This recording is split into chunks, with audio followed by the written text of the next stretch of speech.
आचार्य चाणक्य ने कहा था कि इंसान को ज्यादा सीधा भी नहीं होना चाहिए, क्योंकि अगर हम जंगल में जाकर देखें तो जान पाएंगे कि सीधे पेड़ काट दिए जाते हैं जबकि टेढ़े मेढ़े पेड़ छोड़ दिए जाते हैं। तो आज की हमारी वीडियो भी इसी बारे में है कि ज्यादा अच्छा बना बुरा क्यों होता है और आखिर क्यों एक अच्छा इंसान हमेशा दुखी और परेशान रहता है। तो ये सब हम जानेंगे एक कहानी के माध्यम से। एक बार एक व्यक्ति बौद्ध भिक्षु के पास आता है और कहता है, मास्टर, मैं एक बहुत ही सीधा और अच्छा व्यक्ति हूं। इतना सीधा ही आपने आज से पहले ही मुझसे सीधा व्यक्ति देखा होगा।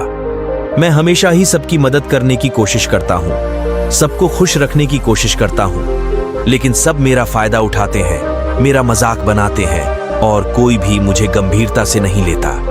यहां तक कि मेरे घर वाले भी मेरी इज्जत नहीं करते और ना ही घर के किसी महत्वपूर्ण काम में मेरी राय लेते, जबकि अपने दोनों भाइयों की तुलना में मैं सबसे ज्यादा काम भी करता हूँ, घर वालों की बात भी मानता हूँ, माँ बाप की सेवा भी करता हूँ और घर के सभी लोगों को खुश रखने की कोशिश करता हूँ, लेकिन मेरी भावनाओं को कोई भी नहीं समझता। सब मेरा फायदा उठाते हैं। आखिर मेरे साथ ही ऐसा क्यों होता है? व्यक्ति की पूरी बात ध्यान से सुनने के बाद बौद्ध भिक्षु बोली, किसने कहा कि तुम एक सीधे और अच्छे व्यक्ति हो? असल में तुम एक अच्छे व्यक्ति होने का दिखावा कर रहे हो। यह सुन उस व्यक्ति को बुरा महसूस हुआ, लेकिन वो फिर भी बौद्ध भिक्षु की बात सुनता रहा। बौद्ध भिक्षु ने उससे पूछा, अच्छा बताओ कि तुम हर व्यक्ति की मदद क्यों करना चाहते हो? क्यों तुम सबको खुश रखने की कोशिश करते हो? व्यक्ति ने कहा, ताकि सामने वाला मुझे भी खुश रखे, मेरी बात मानी, मेरी इज्जत करे, मेरी भावनाओं को समझे और मुझे एक अच्छा इंसान माने। बौद्ध भिक्षु ने कहा, बस यही तुम्हारी समस्या है कि तुम दूसरों को खुश रखने का प्रयास कर रहे हो ताकि वो भी तुम्हें खुश रखे। तुम अपनी खुशी दूसरों के अंदर ढूंढ रहे हो। तुम दूसरों की नजरों में अच्छा और खुद की तारीफ सुनने के लिए सामने वाली की जी हजूरी कर रहे हो और फिर उम्मीद कर रहे हो कि सामने वाला भी तुम्हारे साथ ऐसा ही व्यवहार करेगा। तो ऐसा नहीं होता, क्योंकि कोई भी ऐसे व्यक्ति को गंभीरता से नहीं लेता जो लोगों की हर बात में हाँ मिलाता है।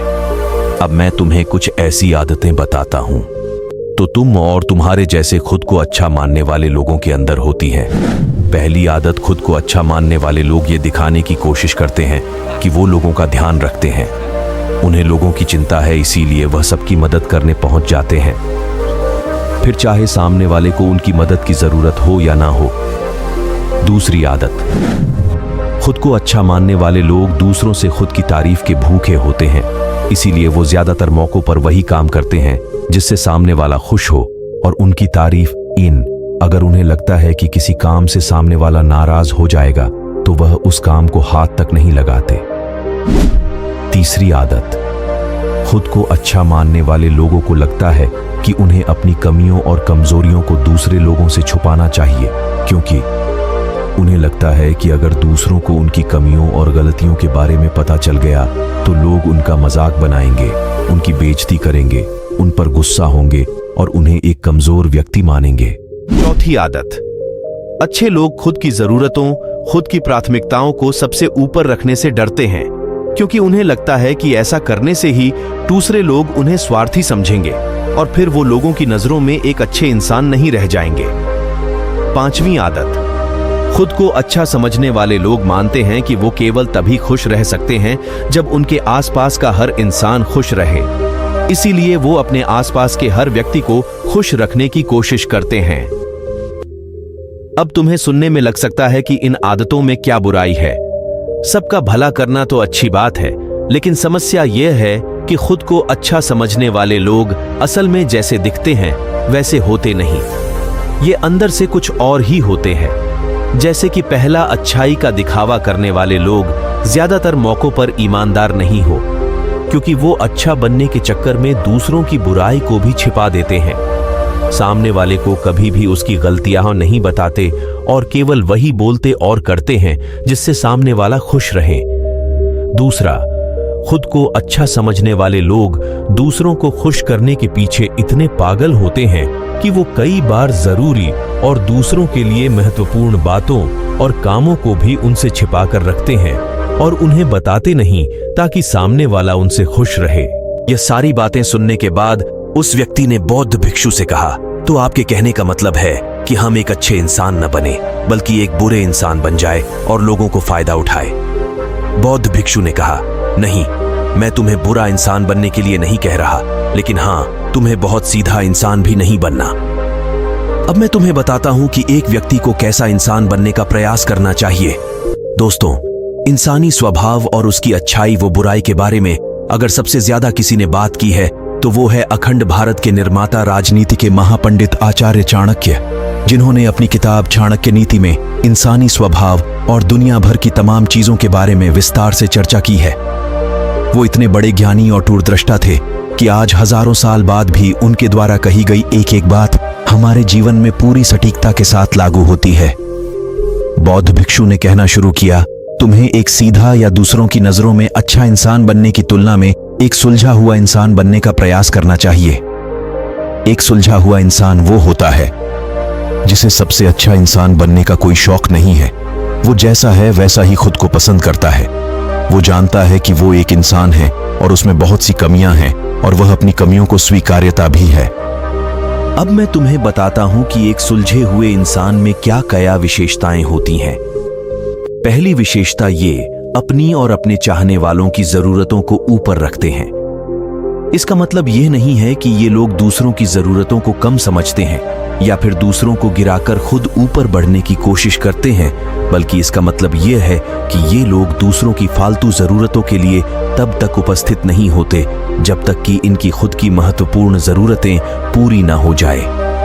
हालांकि अगर कोई इंसान सच में मुसीबत में फंसा हुआ है और उसे इनकी सहायता की सख्त जरूरत है, तभी अपने महत्वपूर्ण कामों को पीछे रखकर भी उसकी सहायता के लिए उपस्थित हो जाते हैं और ये अपने से कमजोर और जरूरतमंद लोगों की भी अपनी हैसियत के अनुसार सहायता करने के लिए तैयार रहते हैं। एक सुलझा हुआ इंसान इस बात को अच्छे से जानता है कि वो अपने आसपास के हर इंसान को कुछ नहीं रख सकता, इसीलिए वो केवल उसी इंसान को खुश रखने का प्रयास करता है जो उसके लिए मायने रखते हैं, जो सच में उससे प्यार करते हैं, उसकी परवाह करते हैं। लेकिन अगर उसकी बहुत कोशिश करने के बाद भी सामने वाला उससे दूरी बनाने का प्रयास करता है, उससे खुश नहीं रहता या फिर उसके साथ सहज महसूस नहीं करता, तो फिर एक सुलझा हुआ इंसान ऐसे व्यक्ति से दूरी बनाने से भी पीछे नहीं हटता। फिर चाहे वो उसका कोई परिवारजन, सगा संबंधी या फिर मित्र क्यों ना हो, क्योंकि वो किसी की जबरदस्ती नहीं कर सकता, सिर्फ उसे खुश रखने या सामने वाले की नजरों में अच्छा इंसान बनने के लिए। इस तरह वो खुद को बेवजह दुखी होने से बचा लेता है। लेकिन जो अच्छा होने का दिखावा करते हैं, वो सबको खुश करने के चक्कर में अपने जीवन के सबसे महत्वपूर्ण इंसान को ही दुखी कर बैठते हैं, जो कि वो खुद है। जेन मिस्टर ने आगे कहा, अगर तुम अपने जीवन से संतुष्ट नहीं हो तो अपने आप से 2 प्रश्न पूछो। पहला, क्या मैं अपने लिए वो जिंदगी बना रहा हूं जो मैं असल में अपने लिए चाहता हूं? और दूसरा, अगर मैं नहीं बना रहा तो क्यों नहीं बना रहा? जब तुम इन दोनों सवालों के बारे में गहराई से विचार करोगे, तब तुम जान पाओगे कि तुम अपनी मनचाही जिंदगी सिर्फ इसलिए नहीं बना पा रहे हो क्योंकि तुम दूसरों के सामने अच्छा बनने का प्रयास कर रहे हो, जिसकी वजह से तुम अपनी इच्छाओं और जरूरतों को प्राथमिकता नहीं देते हो और दूसरों को ही खुश करने में लगे रहते हो। इसीलिए अगर तुम एक खुशहाल और मनचाहे जिंदगी जीना चाहते हो तो एक सुलझा हुआ इंसान बनने का प्रयास करो, ना कि सीधा इंसान। इतना कहकर बौद्ध भिक्षु मौन हो गए। व्यक्ति को भी अब समझ आ चुका था कि उसे एक सुलझा हुआ इंसान बनना है, ना कि सीधा। उसने इतनी अमूल्य जानकारी के लिए बौद्ध भिक्षु का धन्यवाद किया और वहां से चला गया। दोस्तों, उम्मीद करता हूं कि आपको इस कहानी से बहुत कुछ सीखने को मिला होगा।